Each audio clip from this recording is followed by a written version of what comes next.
The Wonderful World of Darklords. Report 42. The Arcades of Litwalk. I have traveled to several small and seemingly insignificant domains in service to my patron. A tiny village, a lone mansion, a bathhouse. But somehow, it seems stranger than any of those things to travel to a theater festival. Of course, Litwalk is technically a town in its own right, but even after spending weeks there, I am hard-pressed to describe any notable features of the place beyond its endless theatrical performances. In fairness, those performances are extraordinary.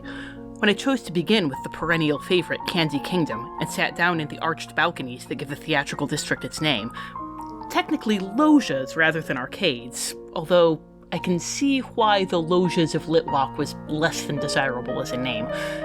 I expected a charming set covered in wooden flats that were painted to resemble a land of sweets. To my amazement, the curtain opened on what appeared to be a window to another world, with candy castles and landscapes that would have been at home in Wonka's factory. At first I attributed this to masterful artisanship, but when King Candy rode to the jousting tournament on a perfectly realistic horse made of gingerbread and gumdrops, I used Eldritch Sight to confirm the presence of illusion. The scope and complexity of the magical auras would have taken my breath away if I still had need for breath. A web of conjuration, illusion, and... was it enchantment? It was too intricate for me to appraise. Upon investigating the other stages and learning that each of them had a similarly sophisticated array of spellwork, I determined to learn the identity of the festival's manager. Surely it was a wizard who had dedicated themselves to theater as wholeheartedly as Wonka had to candy. When I questioned the townsfolk, however, they stared at me blankly.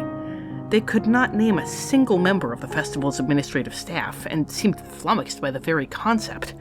For that matter, they could not identify any of the show's cast or crew, either. Ralph the Troll and Felix the Fixer were simply Ralph the Troll and Felix the Fixer, and the idea that there might be anyone beneath the costumes and makeup was a source of quiet befuddlement. It seemed that the Arcades of Litwalk were not as insignificant as they first appeared.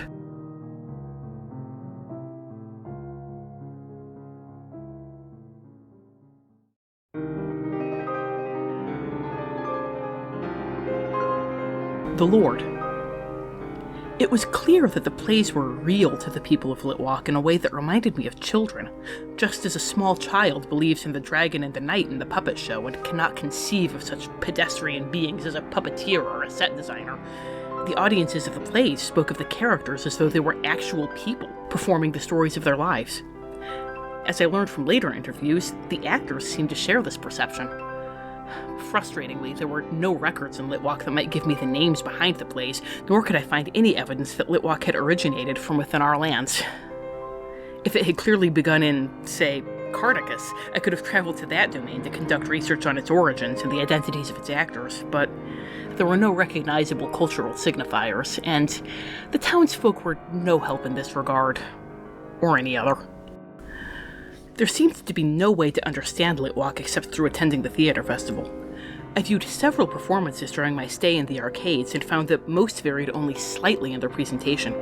Calhoun might deliver a line more forcefully in one performance of Duty of Heroes than another, or Raiden might finish off his opponent with more or less flair in deadly combat, but it was nothing beyond the pale of what one might see in any long-running play. The only exceptions, and the only times I ever saw anyone break character, were in Felix the Fixer and Candy Kingdom.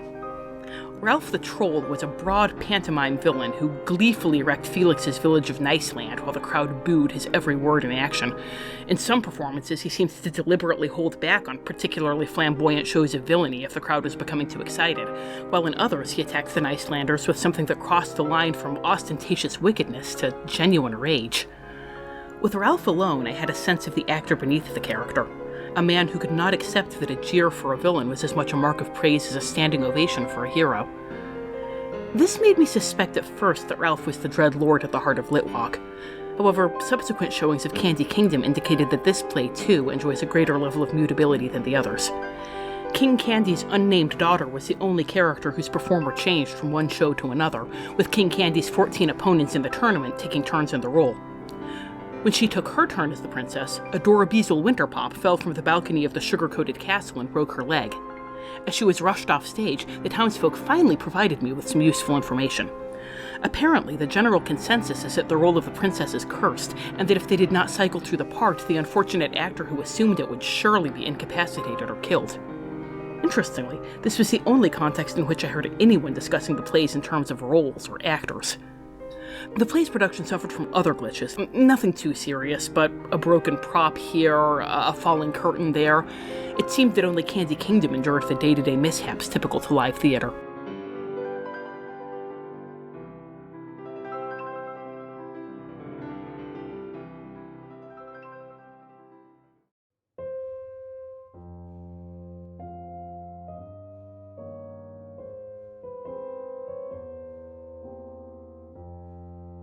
The land.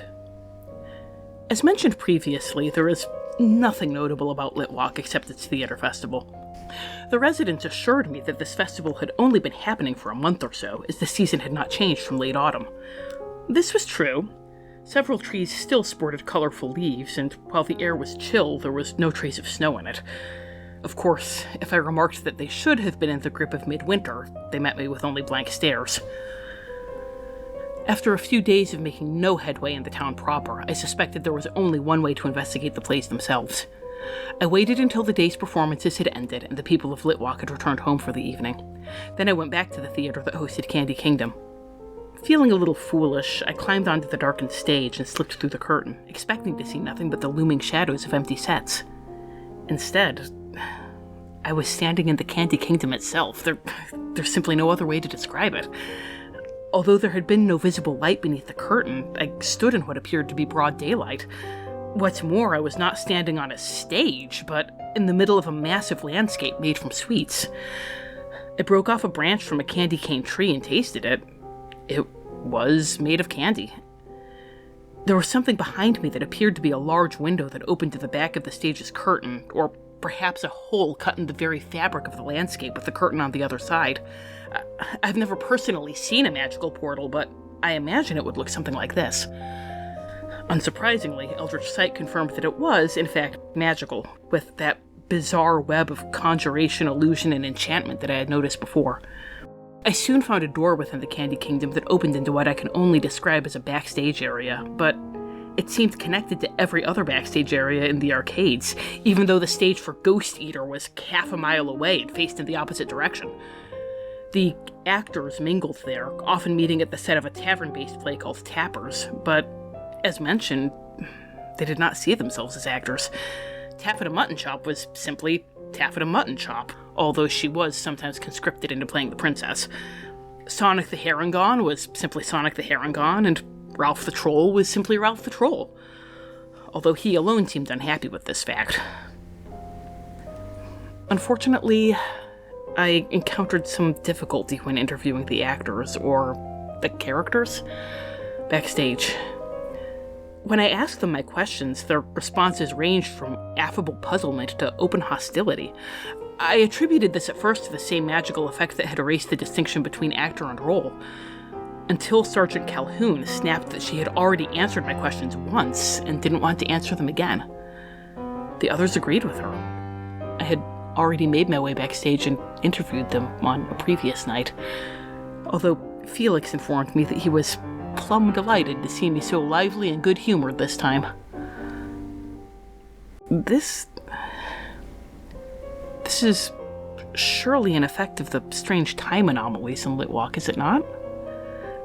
I had not spoken to them, and yet they remembered my having spoken to them because time was non-linear, hence the land being frozen in autumn. But why would they remember me as being standoffish? I know that I had not been backstage before that night. I had spent my previous nights resting without sleeping, a condition for which, again, I cannot thank you enough. But the night before, there had been... It had been dark. It was dark. It was the middle of the night, but I blinked and it was suddenly morning, and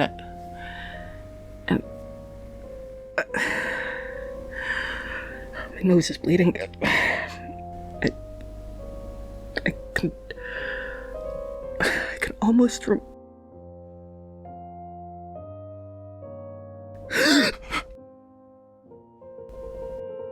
Wait. What was I saying?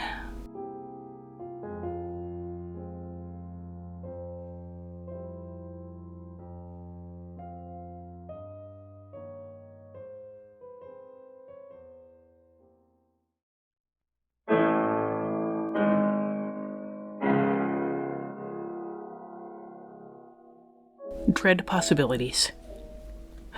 Over the course of the next several nights, I did my best to piece together the stories of the actors, for lack of a better word, despite their reticence. Apparently, in their false memories, I made quite the poor impression. Thankfully, Ralph the Troll was more than willing to spend time with me. The Nicelander's cool reception of me had raised me significantly in his estimation. I soon concluded that my earlier suspicions of Ralph were misplaced. He seemed an affable fellow, if a tad hot-tempered, and he resented being locked into the part of a destructive and ostracized troll. In contrast, the players of Candy Kingdom were, to a man, some of the most vicious, competitive, backbiting little snakes I've had the misfortune to meet. I coaxed some gossip about them from Ralph, along with some amusing but unenlightening speculation about King Candy's daily hygiene regimen. Ralph mentioned a common belief that Candy Kingdom was not only cursed, but haunted. I suspect that the original princess died at some point and the other actors were filling the role in her place, but Ralph could not remember there ever having been a permanent princess character. Her death must have been before Litwalk became as it is today. Unfortunately, it soon became clear that my time to unravel the mystery was limited. One day, when I left the backstage area to return to the town, I saw a poster on one of the empty stages that read, "Coming soon." I was curious.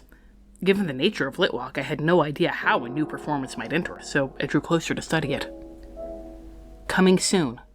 Hocus Pocus, starring Danielle Denny.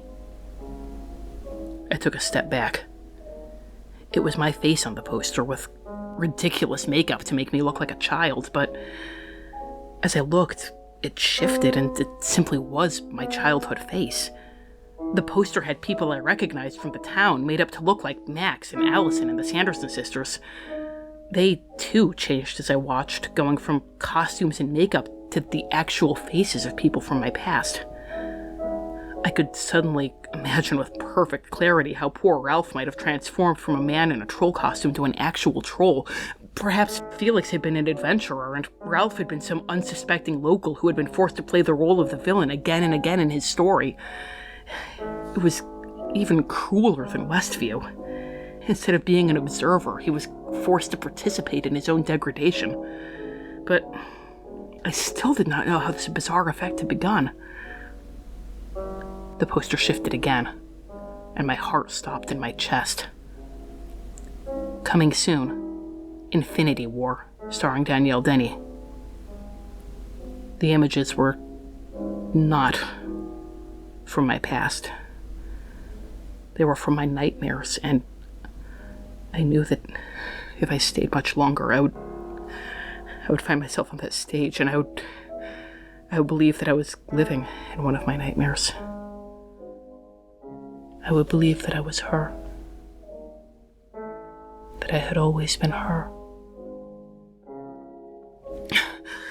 I did not know how long I had. If I went backstage again, would I ever come out, or would there be a door opening to this stage, waiting for me to assume a role that I believed to be my life? And if it were the latter, which nightmare would I be forced to live?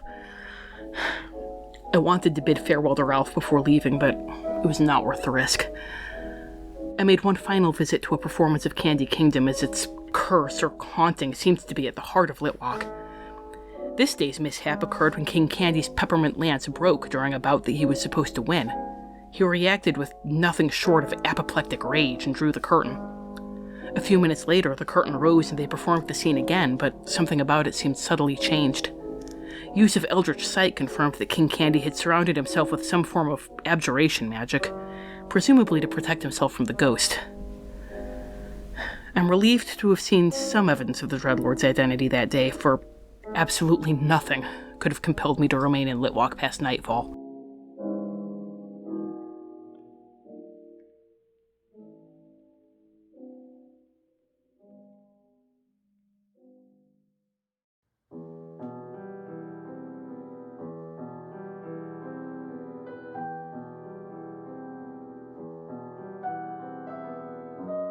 Parting thoughts. In truth, I can barely think about the arcades of Litwalk right now. I'm too troubled by that poster, and I'm even more troubled by something else that has arisen. I've been trying for the past hour to write about my dreams in order to give you context for that second poster. I cannot. I do not mean that I'm reluctant to do so. I mean that I cannot. I had believed that my reticence in disclosing the details of these dreams was because I was certain you do not wish to be bothered with such details any more than I wish to speak of them. Now, however, I'm trying to speak of them, and I can't. I dreamed...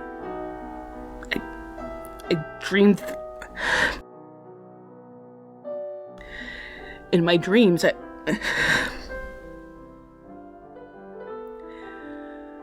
even now, when I do not sleep, there was a moment when I found myself missing time, and just before and after that moment, my thoughts were...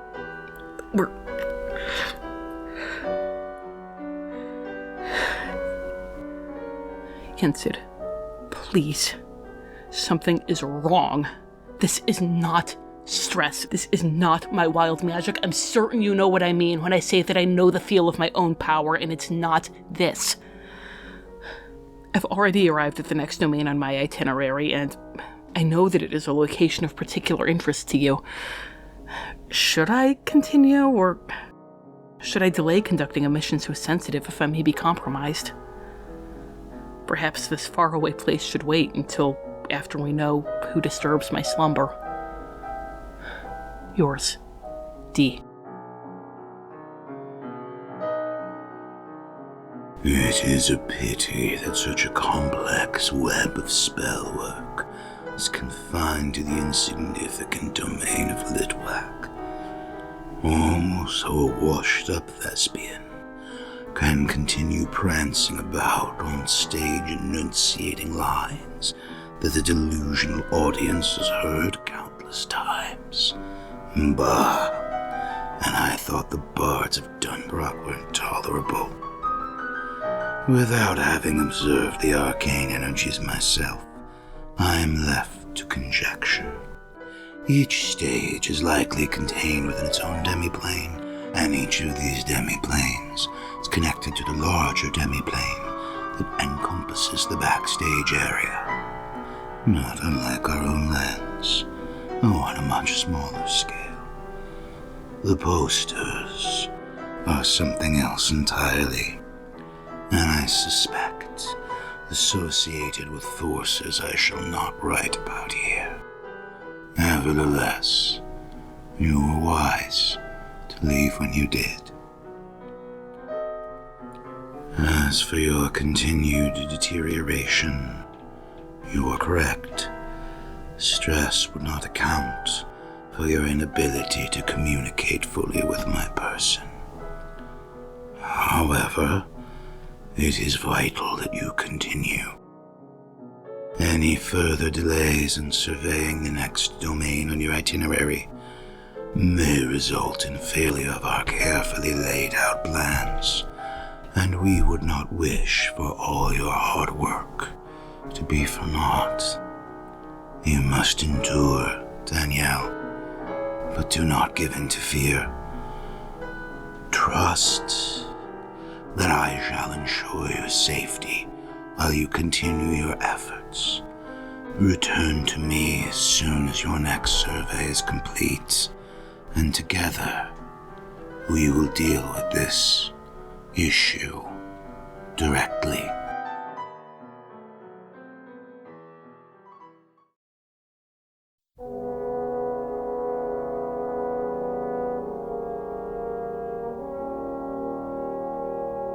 Dear Father, it is likely that the enchantment sustaining the Arcades of Litwak is a unique curse.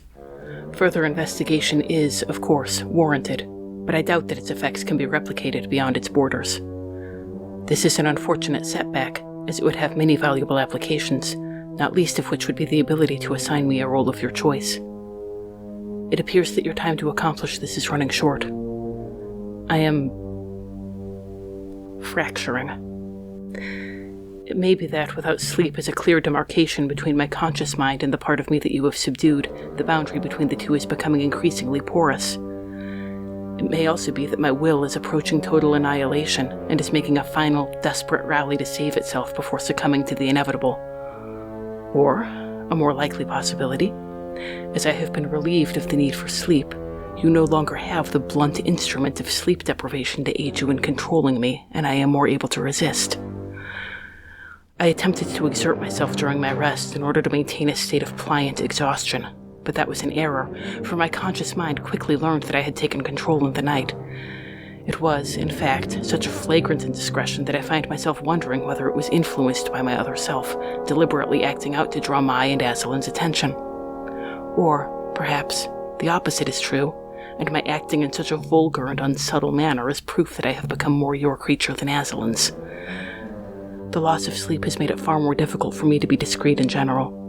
My conscious mind has already begun to notice inexplicable gaps in her memory. These will only become more apparent as time passes. Or, perhaps, the spellwork wrought by you and my brother the Maw is beginning to unravel over time. And you were so proud of it, weren't you? Aslan would be embarrassed to let something this sloppy be seen in public, and yet it truly was the best you could do.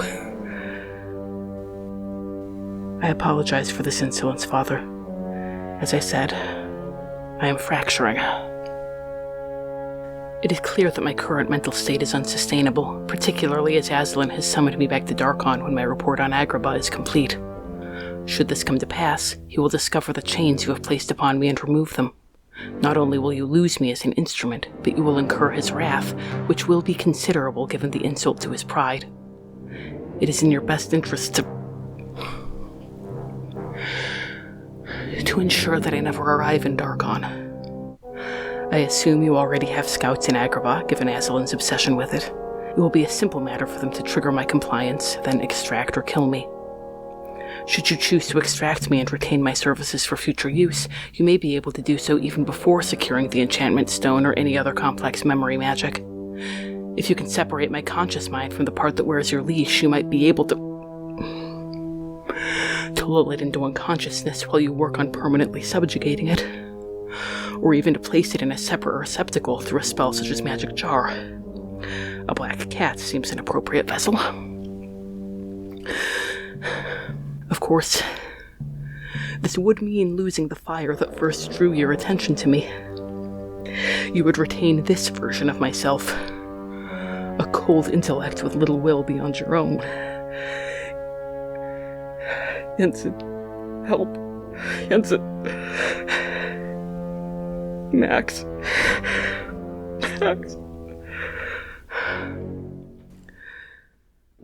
If you deem that any of these methods of bringing me permanently into your service are undesirable or impractical, Agrabah will be an ideal place to kill me. I have had several encounters with Jafar's minions over the past year, and judging by my patron's remarks, he has been a thorn in Aslan's side as well. It is entirely believable that the Vizier would take measures to dispose of me were he to learn of my presence in Agrabah. Aslan's retaliation for killing his little scholar would fall upon Jafar, not upon you. The two might even become so focused on one another that you would be able to operate entirely without their notice, obtaining that which they seek without their ever being aware of your presence in Agrabah. I believe that killing me would ultimately be in your best interest, for it would take far greater magic than you can ever command for you to compel my lasting submission. Hail Thanos. D.